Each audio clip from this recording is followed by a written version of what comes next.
สบายดีพี่น้องชาวสปปบ้านเฮาแล้วก็สบายดีพี่น้องชาวไทยเด้อมื้อนี้บาวมอนกับมาเที่ยวชลบุรีนะฮะเที่ยวสะพานป่าพอดีมาพอพี่น้องเว้าภาษาเดียวกันนะฮะก็คือเว้าอีสานหรือเว้าลาวนั่นแหละนะฮะผมก็เลยฟังออกนะฮะกันหน่อยก็เลยฟังออกบัดที่นี่สอบถามเล่านะเล่าสอบถามไปสอบถามมาเล่าบัดเว้าให้ฟังขึ้นมาเองได้ว่าเว้าเกี่ยวกับคนเล่าบ้านเฮาแหมคนเล่าเมืองสปปบ้านเฮาแหมเพราะว่าเล่าได้ลูกไผ่สปปว่าซั่นเด้บัดที่นี่เล่าเว้าโอ้ยข่อยกับจักสิเว้าจังได๋เนาะเราเว้าบ้างซั่นเนาะเอาสิเรากันให้พี่น้องเนี่ยฟังในคลิปเด้อว่าเราเว้าอีหยังซะแน่นะฮะคันผู้ใดรอบ่ไหวนะให้กอวิดีโอนี้ไปนะฮะจนไปฮอดหน้าที่ที่ 3.7 วินาทีนะ 3.7 วินาทีนั่นล่ะเราสิเริ่มเว้าเกี่ยวกับสปปแล้วนะเอาพี่น้องฟังไปน้ำกันเด้อสบายดีครับฟังไปน้ำกัน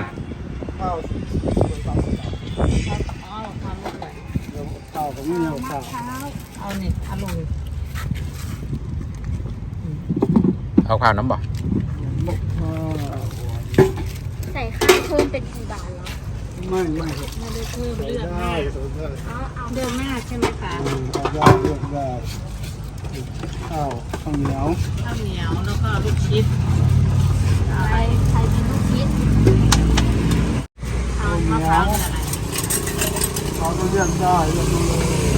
ใส่เรียกได้จักกันตาอันเนี้ย2 อันบร่วมทัวร์บ่รวมทัวร์อันนี้ใส่ยังเอา2 อันลง2 อันบ่รวมทัวร์เอาลูกชิ้นตามแม่ก็ได้ว่าถึงกิน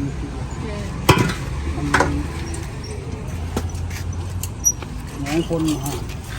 ตาอยู่จังหวัดใดนี่ตาหนองบัวลำพูอ๋อหนองบัวลำพูตะกี้อยู่อุดรเขาเลยไม่อยู่หนองบัวลำพูแล้วเอามาอยู่น้ำเมียป่ะ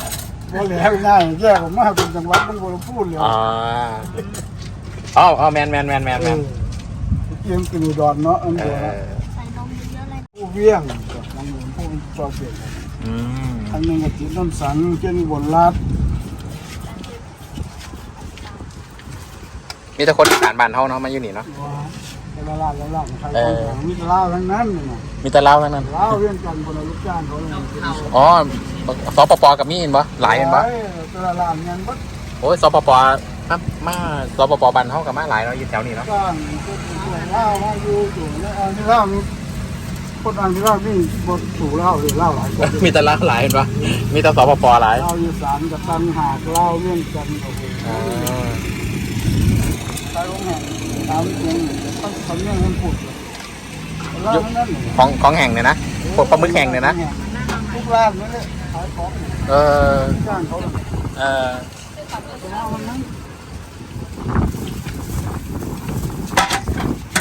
จักบาทไหนลูกมะพร้าวละ40 บาทนะขอดูหน่อยคนเล่านี่บ่คือขมิ้นขยันกี่ชื่อดิเล่าขยันบ่มาได้ถ้าก็ซ้ำนึงแจกน้องแล้วบ่ไปฮอดเรียกงานรับจ้างนี่ก็แจ้งตัวตลาดนัดพักก็บ้านให้อีกแม่นบ่แต่งตัวดีเนาะดาก้อนต้อนแม่แต่งตัวดีให้ลุกแท้แต่ขี้คร้านนั่นว่าเล่ามันบ่ใครไปสู่แบบนั้นบ่คือเขมรนั่นเนาะนัวร้ายก็คือเขมรเอาบ่ทุแนวเนาะบ้านตัดอ้อยแม่นแม่นคนนี้แต่งตัวขายของแต่พวกเราเนี่ยแต่งตัวบ่สปปทำมากเกี่ยวตลอดนะข้าเจ้าปลูกฝังมายังทันเรากินเบียร์กินเบียร์มักเล่นไพ่เห็นปะจัดเต็มแล้วมักบ้านเขามักสบายเนาะมักสบายอ่างกับที่3 ปีขึ้นเขาจะมีดนตรีนี่ว่าแล้วเห็นไหมแม่ว่าเล่าเบี้ยจันนะ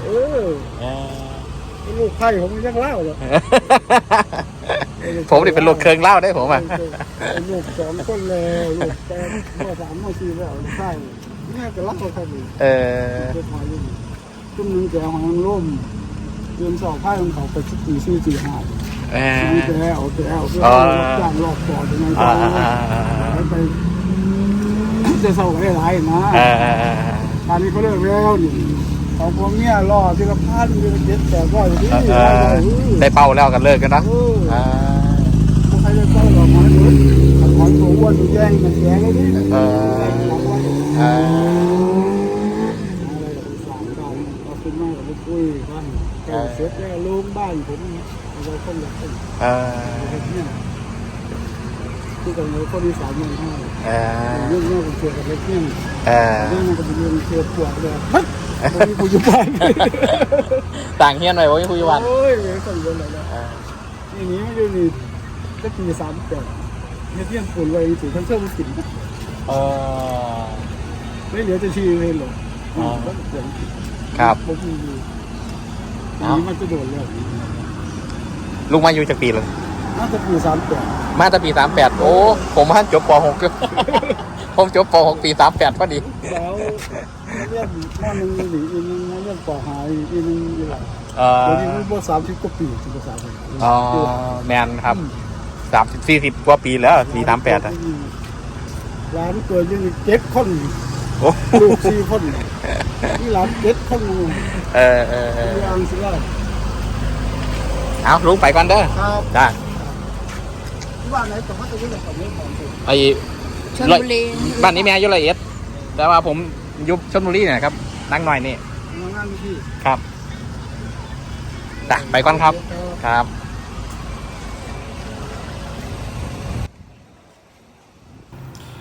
โอเคครับตามนั้นแหละเด้อเพื่อนๆเอ้ยกะคันสิคอมเมนต์กันเบาๆเด้อขะน้อยกะบ่มีได้จุดประสงค์หลายดอกขะน้อยแค่อยากจะสะท้อนความเห็นของคลิปวิดีโอซื่อๆนะฮะจังไดกะคอมเมนต์กันเบาๆเด้อนั่นละบ้านเมืองเพิ่นบอกว่าจังซั่นเนาะเอาตอนนี้สบายดี